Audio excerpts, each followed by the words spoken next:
প্রায় ৮০ বছর, একটা লম্বা সময়, তাই না? এই দীর্ঘ নীরবতা ভেঙে জাপান যেন আবার জেগে উঠছে। আর সেটারই একটা ইঙ্গিত পেলাম আমরা সম্প্রতি ২৫শে জুন ২০২৫ হোক্কাইডোতে একটা মিসাইল পরীক্ষা হলো। ঠিক, আর এই ঘটনাটা কিন্তু ফেলনা নয়, এটা হয়তো পুরো পূর্ব এশিয়ার যে স্ট্র্যাটেজিক ছবিটা সেটাকেই নতুন করে আঁকতে পারেন। একদম। আজকে আমরা এই নিয়েই একটু গভীরভাবে আলোচনা করব। আমাদের হাতে যে তথ্য আছে তার ভিত্তিতে দেখব জাপানের এই নতুন সামরিক পদক্ষেপ, বিশেষ করে মিসাইল পরীক্ষাটা। হ্যাঁ, এর পেছনে ঠিক কি কারণ আছে, এর আসল তাৎপর্যটা কোথায়, আর ধরুন চীন বা উত্তর কোরিয়া, এদের কাছে এর বার্তাটা কি যাচ্ছে সেটাই। আর কেনই বা জাপান তার এতদিনের যে একটা নীতি, শান্তির নীতি থেকে একটু সরে আসছে বলে মনে হচ্ছে, সেটাও দেখা দরকার। আমাদের সূত্রগুলো তো সেদিকেই ইঙ্গিত দিচ্ছে।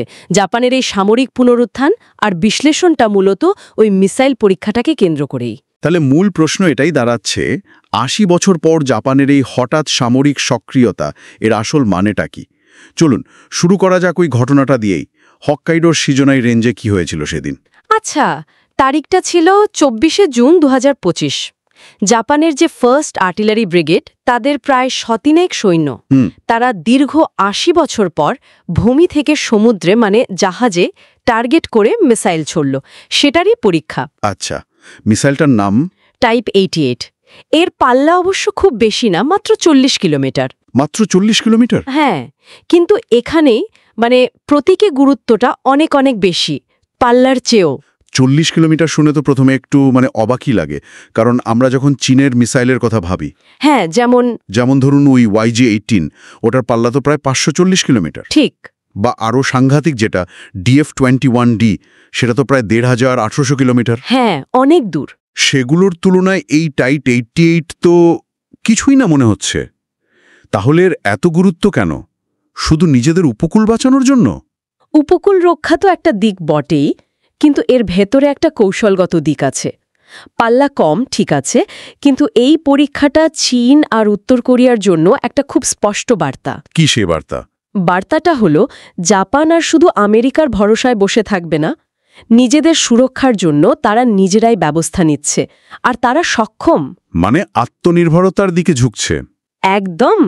কিছু বিশ্লেষণে এটাও বলা হচ্ছে যে সাম্প্রতিক কালের আন্তর্জাতিক সংঘাতগুলো, যেমন ধরুন ইসরায়েল ইরান পরিস্থিতি, এগুলো জাপানকে একটা শিক্ষা দিয়েছে যে শেষ মুহূর্তে মিত্র শক্তি হয়তো সব সময় পাশে থাকবে না, তখন নিজের পায়ের জোরটাই আসল। তার এটা শুধু একটা বিচ্ছিন্ন মিসাইল পরীক্ষা নয়, এটা জাপানের একটা বৃহত্তর প্রতিরক্ষা কৌশলের অংশ, একটা পলিসি শিফট। ঠিক তাই। এটাকে আলাদা করে দেখলে ভুল হবে। জাপান তো শুধু এই মিসাইল নিয়ে কাজ করছে না, তারা একই সাথে অনেক উন্নত রাডার সিস্টেম বানাচ্ছে। নজরদারির জন্য? হ্যাঁ, নজরদারির জন্য স্যাটেলাইট নেটওয়ার্ক আরও জোরদার করছে।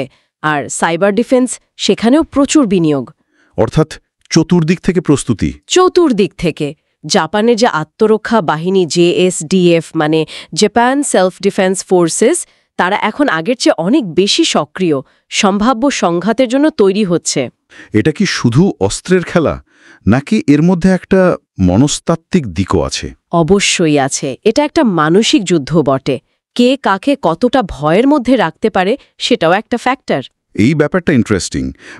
এতদিন হয়তো চীন বা অন্যরা জাপানকে সামরিক দিক থেকে কিছুটা সীমিত শক্তিধর ভাবত, ওই সংবিধানের সীমাবদ্ধতার কারণে। ঠিক ধরেছেন। তথ্যসূত্রগুলো সেরকমই বলছে।